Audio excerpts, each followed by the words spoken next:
하나님의 거룩한 전을 향해 나온 주의 성도들의 걸음을 축복하시고 또 예비하신 거룩한 은혜로 함께하여 주시옵소서.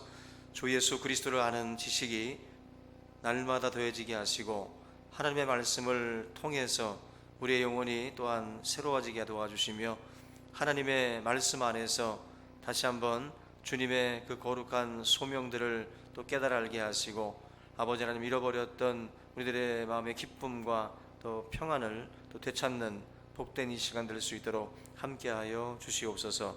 오늘 이 귀한 밤 하나님께서 우리 각자에게 주시는 그러한 말씀이 또 있는 줄 믿사오니 우리의 귀를 열어주시고 또 우리의 마음을 열어주셔서 옥토의 밭이 되게 하시고 뿌려진 말씀의 씨앗들마다 또 백배의 결실들을 거둘 수 있도록 주님 인도하여 주시옵소서. 이 모든 예배의 시종을 우리 주님께 맡기며 예수님의 이름으로 기도하옵나이다. 아멘. 예, 우리 하나님 말씀 함께 보겠습니다. 데살로니가전서 2장 17절 같이 보겠습니다. 데살로니가전서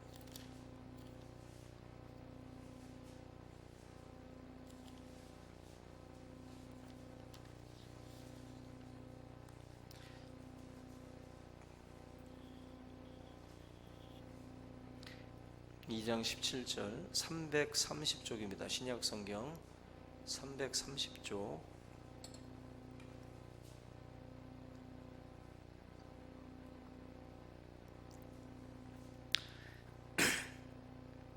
17절 18절 같이 우리 봉독하겠습니다. 시작.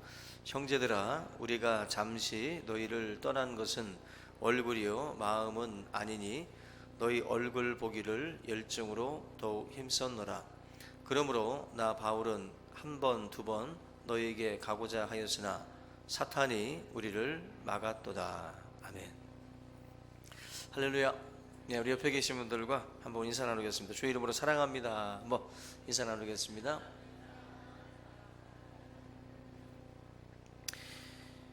예, 오늘은 사도 바울의 이 데살로니가 전서 디모데 교회를 향한 바울의 그 마음을 우리가 이제 이 편지를 통해서 계속 살펴보고 있는데요.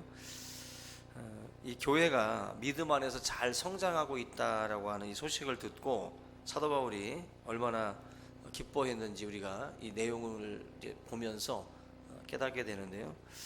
그들을 향한 그 자신의 마음을 표현을 하고 있어요. 17절 그 본문에도 보면은 너희를 떠난 것은 얼굴이 아니다.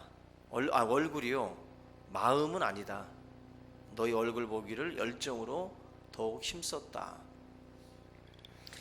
몸은 떠나 있지만 마음은 그래도 데살로니가 교회를 향해서 계속해서 있다라는 고백인데, 여기 너희를 떠난 것은 이라는 이 표현이 우리가 읽을 때의 느낌하고 담겨진 그 단어의 의미를 보면 조금 더 우리가 와닿는 게 있습니다.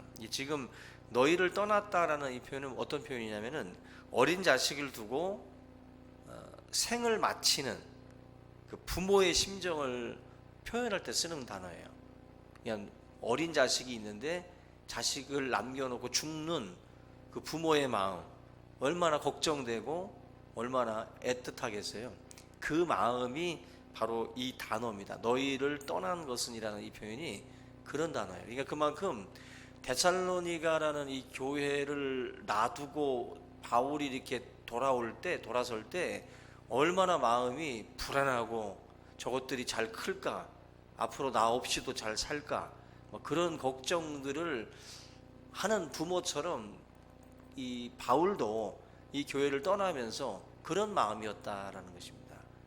느낌이 다르죠. 그냥 잘 있어 하고 떠나는 게 아니에요. 굉장히 불안한 마음. 부모들은 자식이 커도 아이 같잖아요. 그죠? 항상 뭔가 이렇게 돌봐줘야 될 것 같고 뭔가 이렇게 좀 챙겨줘야 될 것 같은 것이 자식인데, 이 데살로니가 교회를 이렇게 보면서도 사도 바울이 그런 느낌을 받은 거예요. 그래서 이 교회를 떠나면서 이거 내가 없어도 잘 이 교회가 될까? 이거 과연 가능할까? 이런 여러 걱정 속에서 지금 이런 어떤 그 이별을 바울이 했다라는 것이죠. 여기 보면 이제 잠시, 그죠? 잠시 너희를 떠난 것은, 이 잠시라는 말에도 뭔가 담겨져 있죠. 바울의 이 마음이 정말 이 교회를 향해서 언제든지 뭔가 좀 다시 가고자 하는 이 마음이 있는 거죠. 이 바울은 이 교회를 그냥 잊어버리고 사는 게 아니에요. 우리가 살다 보면 그냥 잊어버렸다가 나중에 이렇게 딱 떠오르는 어떤 사람, 어떤 뭐 이런 것도 있는 것처럼 바울은 그 차원이 아닙니다. 이 교회는 정말 어제 떠난 것처럼 굉장히 뭔가 좀 친근감 있고 굉장히 가까운 관계 속에 있다라는 것입니다. 그래서 제자들을 남겨놓고 승천하셨던 예수님도 바로 이러한 마음을 가지고 제자들을 떠나갑니다. 그죠? 너희는 마음에 근심하지 말라. 하나님을 믿으니 또 나를 믿으라. 이 말씀을 제자들한테 던져주실 때에 예수님의 마음도 그런 마음이죠. 그런 바울과 비슷한 마음입니다. 그러니까 지금 17절, 18절 말씀은 단순한 그냥 립 서비스가 아니에요. 바울이 그냥 이 교회 사람들한테 그냥 좀 입 바른 소리 하는 게 아니라 그 교회 성도들 하나하나에 대한 애착이 남다르다라는 것입니다. 그래서 17절, 18절 말씀을 통해서 우리가 얼마나 다시 그 데살로니가 교회를 방문하려고 바울이 노력했는가, 얼마나 간절했는가 하는 의지를 우리가 읽을 수가 있습니다. 여기 보면은 이제 데살로니가 교회를 몇 번 방문을 하려고 했는데 뜻을 이루지 못했는데 바울은 그 이유를 뭐 이렇게 구구절절히 나열을 하지 않고 딱 한마디를 썼어요. 뭐라고 썼냐면은 한 번, 두 번 너희에게 가고자 했으나 18절에 누가 막았다? 사탄이 우리를 막았다. 그렇게 짧게 설명을 했습니다. 그냥 뭐 때문에 못 갔다 뭐 이런 장황한 이야기를 뭐 할 법도 한데 사탄이 우리를 막았다라고 설명을 해요. 먼저 사탄이라는 존재가 그 우리 예수님의 공생의 사역 기간에도 많이 등장을 하는데, 이 사도 바울이 사탄에 대해서 뭐라고 이야기를 하는지를 우리가 이 성경을 통해서 좀 찾아보면 좋겠습니다. 고린도후서 11장 13절 잠깐 찾아볼게요. 고린도후서 11장 13절 앞에 스크린 참조하시면 됩니다. 또 고린도후서 11장 13절.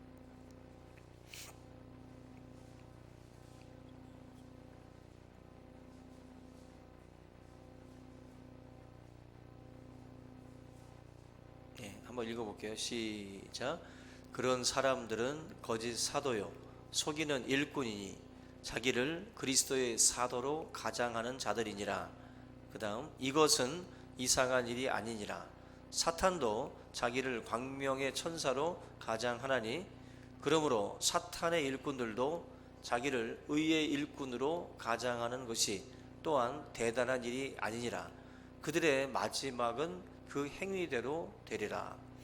지금 이게 지금 보면 굉장히 좀 무서운 말씀입니다. 그죠? 읽어보면 굉장히 무서운 말씀인 게, 이게 사탄도 자기를 광명의 천사로 이제 가장도 한다. 그리고 사탄의 일꾼들도 자기를 의의 일꾼으로 가장을 한대요.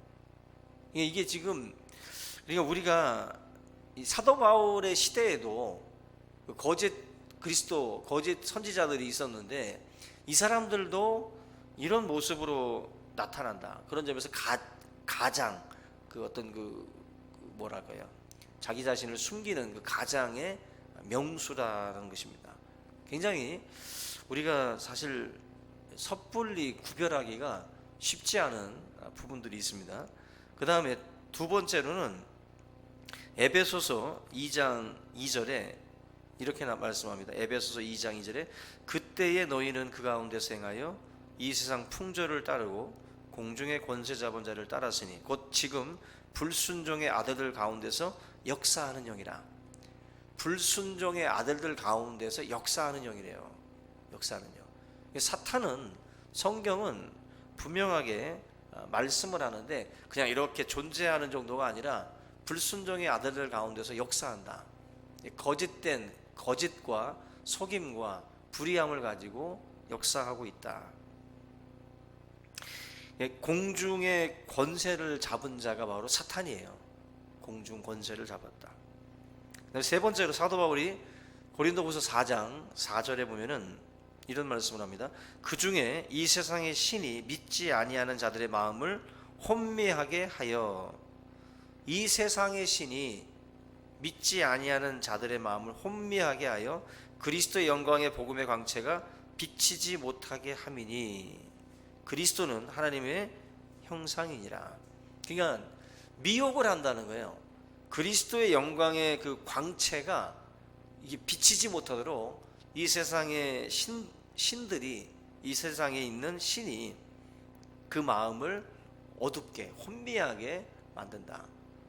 그만큼 불신자들과 우리가 어떤 영적 전투라고 그러죠. 우리가 그들을 그리스도 앞으로 끌고 올 때 우리가 해야 될 일들이 뭐냐면은 그들의 어떤 그 정신을 혼미하게 하고 그들로 하여금 보지 못하게 만드는, 그들의 눈을 어둡게 하고 들리지 않게 하고, 뭔가 계속 주변에서, 그죠, 교회를 뭐 가기로 약속을 해놨는데 전도할 때 보면 꼭 그러잖아요. 그날따라 또 갑자기 그 집안 어른이 갑자기 죽네, 또 그래가지고 애꿎은 어른이 하나 죽어요. 그래서 또 그 어른 장례식 간다고 또 지팡이 내려가.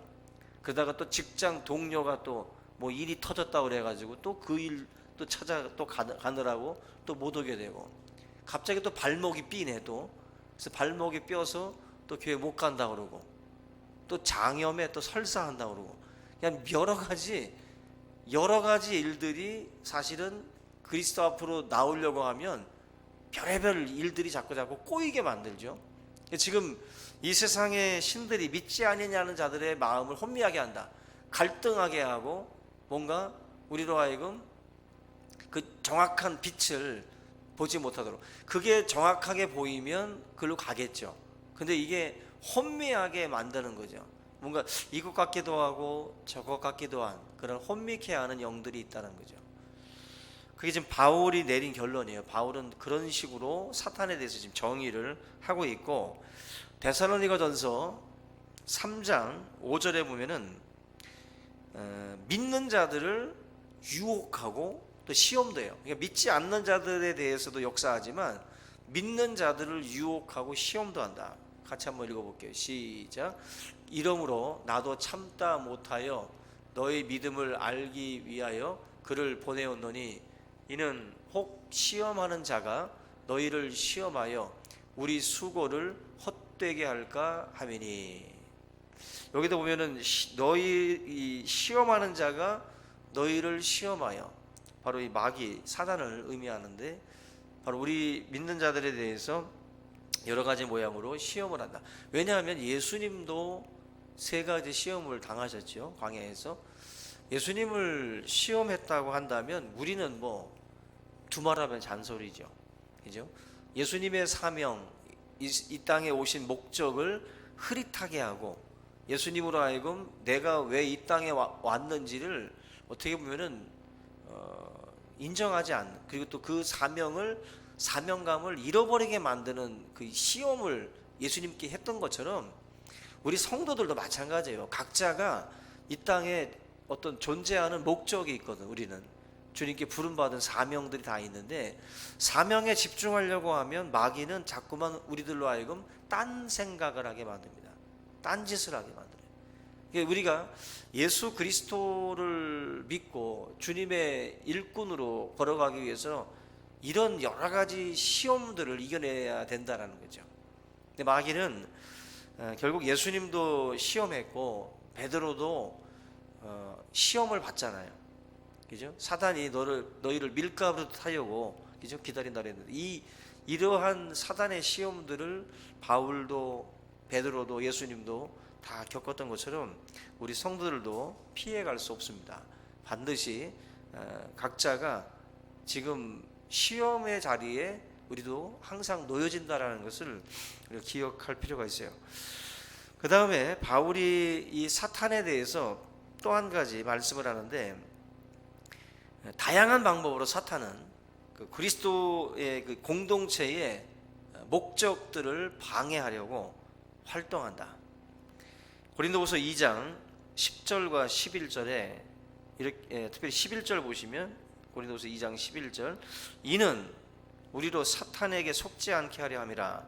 우리는 그 계책을 알지 못하는 바가 아니로라. 사탄은 참 속이는 자예요. 속이는 자. 그러니까 사람으로 하여금 교묘하게 속게 만드는 거예요. 교묘하게 우리로 하여금 시험에 들게 만들고 교묘하게 우리를 헷갈리게 만드는 겁니다. 사탄의 계책, 사탄은 그렇게 단순한 놈이 아닙니다. 성경에서 말하는 사탄은 우리보다 뛰어난 존재예요. 우리의 지혜보다 뛰어납니다. 그래서 우리가 취할 방법은 우리 머리 믿으면 안 돼요. 전공법이죠, 형님들. 예수님의 말씀대로 그냥 말씀하고 있는 대로 그냥 우리는 갈 뿐이지, 나의 생각과 판단으로 어떤 문제들을 우리가 뭘 이게 한다고 한다면 우린 집니다. 그놈의 계략에. 그래서 항상 길을 잃을 때 나침판을 보고 걸어가는 것처럼 신앙생활을 할 때도 성경 말씀 의지하고 가셔야지 자기 감각 믿고 간다, 이거 위험한 거예요. 그래서 예수님의 어떤 그런 어떤 사역 가운데에도 병자를 고치거나 아니면 주님이 어떤 사역을 할 때도 꼭 옆에 방해 세력들이 있었어요.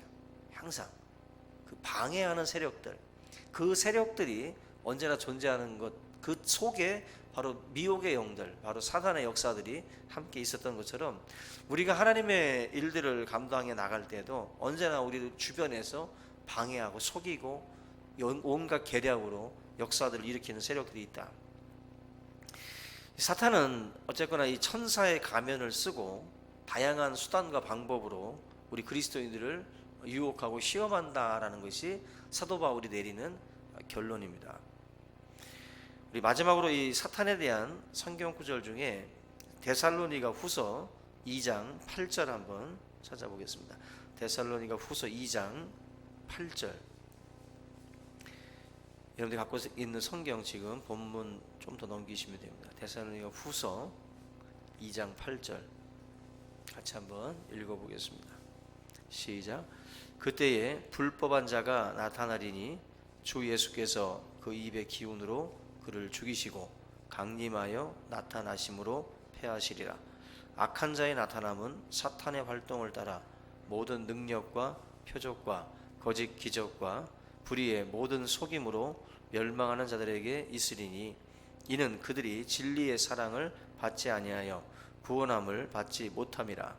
이러므로 하나님이 미혹의 역사를 그들에게 보내사 거짓 것을 믿게 하심은 진리를 믿지 않고 불의를 좋아하는 모든 자들로 하여금 심판을 받게 하려 하심이라. 여기 보면은 이 사단의 역사가 이 데살로니가 후서 2장 8절로 11절에 그냥 다 담겨 있다라고 보시면 돼요. 다. 굉장히 사탄의 역사와 앞으로 일어날 그 일들을 지금 말씀을 하는데, 그때에 불법한 자가 나타나는데, 이거 마지막 나타나는 이제 적그리스도인데, 주 예수께서 그 입의 기운으로 그를 죽이고 강림하여 나타나심으로 패하실 것이다, 이렇게 말씀을 합니다. 그리고 막 사탄의 활동을 따라서 능력과 표적과 기적도 막 해가는 거예요. 근데 이것을, 이 거짓된 것들을 믿게 하심은 진리를 믿지 않고 불의를 좋아하는 자들로 하여금 심판을 받게 하려고, 그냥 이 불의함을 좋아하는 사람들이 있는 거죠. 근데 이게 이 본문을 읽다 보면 뭐 불의를 좋아하는 사람이 있을까 싶지만 뉴스를 보면 있잖아요. 우리 주변에도 정말 그 불의함을 우리가 모르고 어떻게 하다가 우리가 죄를 짓고 나서 깜짝 놀라가지고 우리가 회개하고 돌이키는 적도 있지만, 불의인 것을 알고도 인신매매라든지 마약, 이거 다 유통시키면서 가정 파괴하고 인생 파괴하는데 그게 불이한 걸 모르겠어요? 다 알잖아요. 알면서도 그걸 통해서 이득을 취하는 자들입니다. 그 엄청난 그 우리 여러분들은 아마 그 1억을 준다고 해도 마약 유통 안 하실 거죠? 우리가 누가 돈 준다고 마약을 몰래 뭐 가방에다 싸들고 필리핀 갔다 오겠어요? 인신매매 하겠어요? 이게 지금 불의를 좋아하는 자들은요, 불의를 좋아하는 자들은 그러한 것들이 전혀 문제가 되지 않습니다. 자기들에게 돈이 주어지는 거죠. 이득이 주어진다고 한다면 이 불의는 항상 돈과 연관되어 있어요. 불의는 돈과 권력과 연관되어 있는 겁니다. 이 불의라는 단어는. 이게 지금 그것을 위해서라면 뭐 이런 거 다 소용없는 거예요. 의미가 없는 거예요, 이 사람들한테. 근데 이런 사람들이 이 적그리스도가 나타나서 온갖 표적과 기적 막 이런 것들을 막 일으킬 때 사람들이 우르르 쫓아간다는 거죠.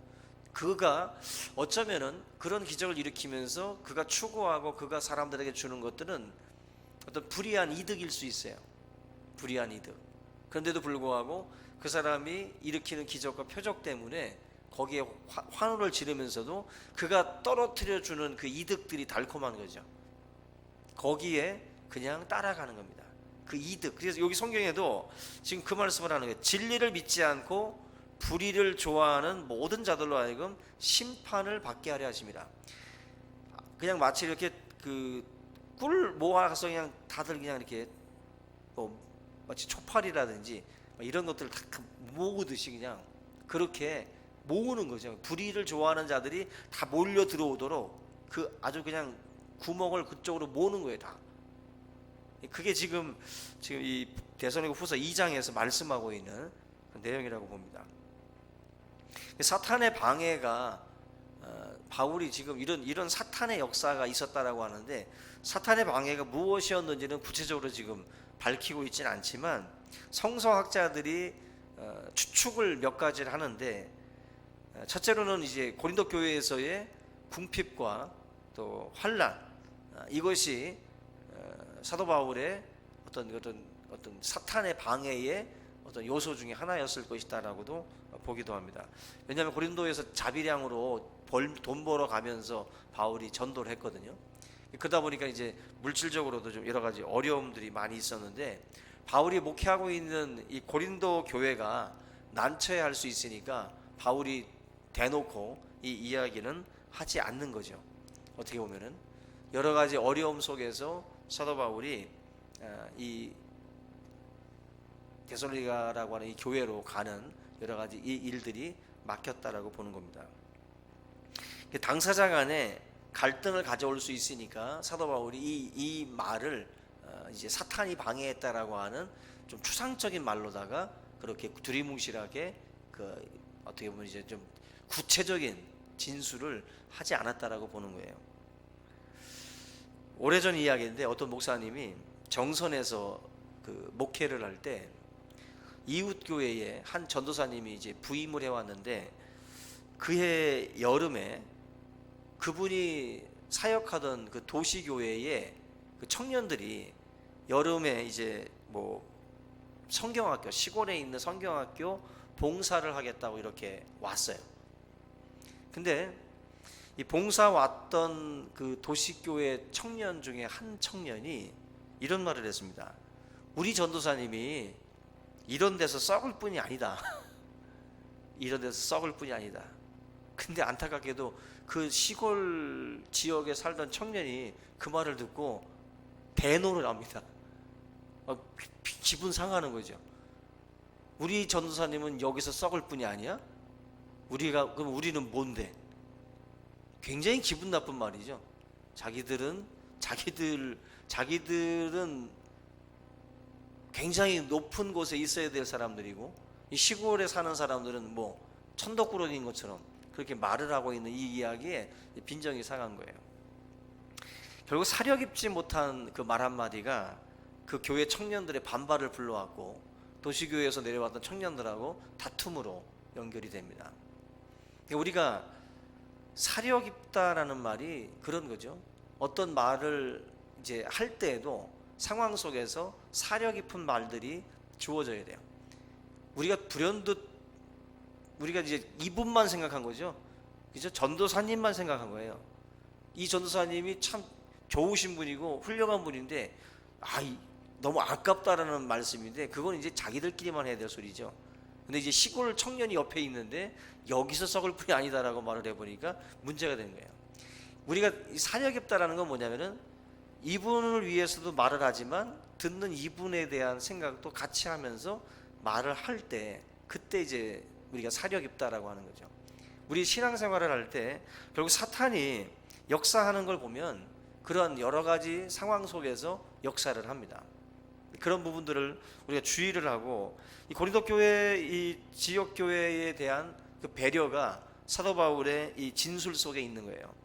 그냥 구체적인 진술이 아닌 초대교회의 어떤 그런 그 경제적인 어려움과 궁핍과 환난을 직접 겪고 있는 이 지역 교회한테 직접 대고 고린도 교회에서 너무 어렵기 때문에 내가 지금 갈 수가 없다. 지금 돈도 안 되고 형편이 안 되기 때문에 갈 수 없다.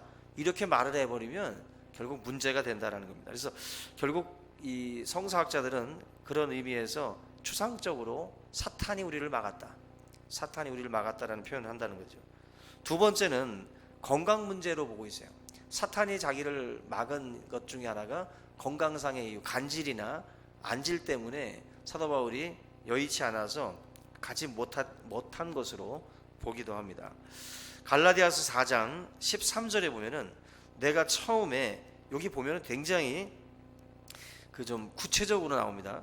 갈라디아서 4장 13절에 내가 처음에 육체의 약함으로 말미암아 너희에게 복음을 전한 것을 너희가 아는 바라. 너희를 시험하는 것이 내 육체에 있으되 이것을 너희가 업신여기지도 아니하며 버리지도 아니하고 오직 나를 하나님의 천사와 같이 또는 그리스도 예수와 같이 영접하였도다. 바울은 병이 있었어요. 병이 있었는데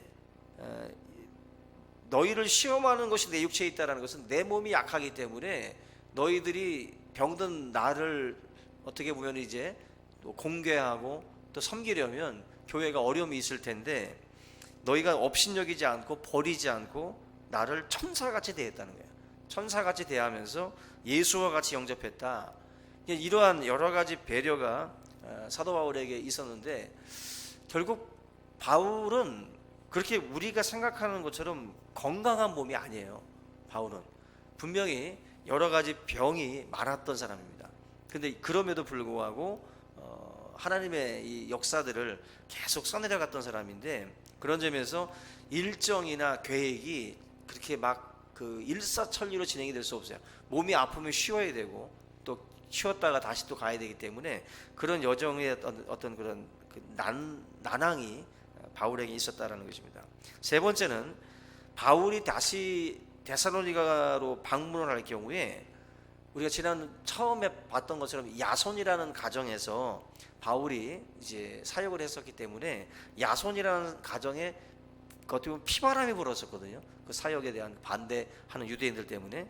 그래서 바울이 만약에 다시 데살로니가로 간다고 하면 야손도 손에 어떤 피해를 입고 또 자기 자신도 생명의 위협을 느낄 수 있기 때문에 그런 점에서 여러 가지 모양으로 조건이 맞지 않아서 사도 바울이 들어가지 못한 부분들도 있습니다. 그러니까 한 가지 이상의 복합적인 그러한 그 경우들이 있는 거예요. 꼭 무엇 때문에 가지 못했다라고 단정할 수가 없어요. 그 때문에 사도 바울이 이제 사탄이 막았다라는 표현을 사용을 했다는 겁니다. 우리가 여기서 이제 결론적으로 생각할 게 뭐냐면 바울의 소망은 이루어지지 않았어요. 바울은 가고 싶었는데 못 갔단 말이에요. 결국 요즘 말로 치면은 내 꿈이 이루어지지 못한 거예요. 내가 정말 가고 싶었는데 못 갔다. 근데 우리가 믿는 하나님은 합력하여 선을 이루시는 분이라 그랬거든요. 근데 그 말씀이 바울에게 그대로 일어나요. 뭐냐면 지금 로마서 15장 22절에도 같은 말씀이 나와요. 그러므로 또한 내가 너에게 가려고 하던 것이 여러 번 막혔다. 이런 말씀이 또 나오는데 사도 바울이 꿈꿨던 것들이 다 허사로 돌아갔어요. 계획대로 다 안 됐어. 예전에 그 스페인으로 가서 뭐 복음을 이제 전하려고 가다가 결국 가지 못하고 방향이 꺾이기도 하고 로마 감옥에 갇히기도 하고 여러 가지 바울의 일정이 막 뒤집어집니다. 자기가 이렇게 뭐 비전 캠프 해가지고 막 어디로 가고 뭐 하고 뭐 해야지 하고 쫙 이제 중장기 계획을 다 세워놨는데 그게 안 되는 거예요. 다 바울이 자기 마음 먹은 대로 안 가지는 거예요. 못 가는 거예요. 지금 자꾸 뭐가 자꾸 뒤틀리는 겁니다. 그런데 놀라운 건 바울이 감옥에 있었기 때문에 뭐가 있어요? 이 서신서가 있는 거예요. 이 옥중서신이라고 그러죠. 바울이 감옥에 있었기 때문에 만약에 바울이 직접 갈 수 있을 만큼 가까운 거리였거나 쉽게 갈 수 있었으면 편지를 안 써요, 바울이. 근데 바울이 감옥에 갇혀 있었기 때문에 이 진리의 복음을 각 교회에다가 회람 형식으로 보냅니다. 보내요. 결국 우리가 이 옥중에 갇혀서 바울이 있기 때문에 복음이 마치 갇혀 있는 것처럼 느껴지지만 결코 복음은 갇히지 않습니다. 복음은 바울의 발과 손은 착고에 묶일지 몰라도 하나님의 복음은 묶이지 않아요. 그래서 결국 이 옥중 서신이 이 감옥 생활을 하면서 쓰여지게 돼요. 그래서 지금 우리가 읽고 있는 이 사도 바울의 이 서신서들이 바로 그런 어떤 귀중한 편지가 됩니다. 그래서 이 데살로니가 전서라든지 데살로니가 후서, 이 주옥 같은 성경들이 막힌 길 때문에 생겨난 거예요. 그것 때문에 우리 손에까지 오게 된 귀한 성경입니다. 하나님이 지금 당장 가서 그 교회 성도들을 위로해 주는 것도 좋지만 하나님의 계획은 더 멀리 보신 거죠. 그죠? 앞으로 믿는 모든 자들의 세계를 다 염두에 둔 포석이에요. 완전히 이건. 그래서 사도 바울로 하여금 편지를 쓰게 하고 진리의 말씀을 글로써 남기게 한 거예요. 글로써. 만약에 이게 구두로만 이게 설파되고 끝나버렸으면 이거 이렇게 남지 못하죠. 근데 이게 다 바울이 필사를 통해서 남겨놨기 때문에 이게 지금 우리들에게까지 오게 되는 겁니다. 따지고 보면은 사탄의 모든 방해를 통해서 지금 당장은 복음이 막힌 것 같지만, 근데 멀리 보니까 막힌 게 아니라 이거는 활로를 다 뚫어놓은 거예요. 복음이 더 힘있게 확실하게 정확하게 전해지게 하기 위해서 하나님께서 만들어 놓으신 포석이라는 것입니다. 그래서 마치 하만이 모르드게를 죽이고 유대인들을 다 죽이려는 그런 그 계획을 세웠다가 결국 자기가 이기는 것 같았는데 어떻게 돼요? 역전돼 버리잖아요. 하만이 그 나무에 달리게 됩니다. 똑같아요. 사탄은 온갖 수단으로 사도 바울의 사역을 막고 선교에 대한 그 길들을 봉쇄하고 여러 가지 방법들로 역사하지만 하나님께서 역전의 명수가 되신 전화위복의 하나님이 이런 방법으로 복음을 더 정확하게 전할 수 있도록 만드신다는 겁니다. 사도 바울은 그래서 배우는 거예요. 바울은 나는 어느 처지에 있든지 일체의 비결을 배웠노라. 바울은 전천후입니다. 겨울에 내놔도 여름에 내놔도 봄에 내놔도 가을에 내놔도 이게 다 가능하게 전천후인 것처럼 신앙도 그래요. 가난하게 하나님 만들어도 부하게 만들어도 신앙생활 잘할 수 있는 사람이 많을까? 그렇지 않습니다. 어쩌면 우리는 이 정도가 딱 적당할지도 몰라. 더 주면 또 안 될지도 모르고. 근데 더 주면 또 더 줘도 변함없이 신앙생활하는 분들이 있겠죠. 그런 분들은 하나님의 축복을 받겠죠. 우리 여러분들이 하나님의 어떤 이런 계획이라는 것이 내 계획보다 앞선다라는 것, 더 위대하다라는 것을 아셔야 돼요. 우리의 계획은 위대한 게 아니에요. 하나님의 계획이 위대하지. 그 계획이 이루어지는 것을 우리가 볼 때마다 놀라움을 금할 수 없는 것처럼, 바울도 아마 자기가 이제 되돌아보면서 이런 여러 가지 하나님의 놀라운 이런 그 포석들을 2000년이 흘러서 지금 바울이 보면 놀랄 겁니다. 아마 내가 썼던 편지가 이렇게 역사할까, 이렇게 쓰여질까 상상도 못하고 썼던 편지일 거예요, 이게. 그런데 자기가 썼던 편지가 지금 이런 성경의 권위를 가지고 역사의 도구로 쓰여진다는 거예요. 여러분들의 꿈이 안 이루어져도, 여러분들의 계획이 뒤틀려도 낙심하지 말기 바랍니다. 합력하여 선을 이룹니다. 하나님이 모든 것들을 통해서 역사하시는 그 하나님을 우리에게 보여주실 줄로 믿습니다. 오늘 이 말씀을 함께 붙들고 우리 한번 통성으로 기도하겠습니다. 살아계신 하나님 아버지, 은혜와 사랑을 감사를 드립니다. 사도 바울의 복음의 이 사역에 참으로 여러 가지 어려움들이 많이 있었지만, 그럼에도 불구하고 하나님께서 여러 가지 모양으로 역사하셔서 이 복음이 증거되게 하여 주시고, 또 하나님 편지로서 하나님의 말씀이